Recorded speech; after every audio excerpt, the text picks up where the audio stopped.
เปียวลูกเปียวไอ้ส่งกาแฟมาให้ โอ้ดีเลยอืมมื้อนี้อากาศหนาวๆเนาะกินกาแฟอุ่นๆเนาะอ้ายเนาะแม่แล้ว แต่ว่าอ้ายเจ้าคือเป็นคนบ่ยอมคนหยังสิ เอาบ่ยอมคนจังไดบ่ยอมคนคือสิ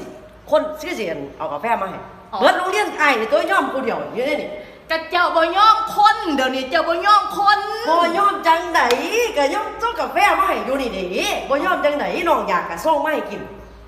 กะเจ้าบ่ยอมคนแม่เจข่อยว่าจังได๋เจ้าบ่ยอมคนแม่อ้าย บ่ยอมจังไดก็ยังว่าคนส่งเอามาส่งกาแฟมาให้อยู่นี่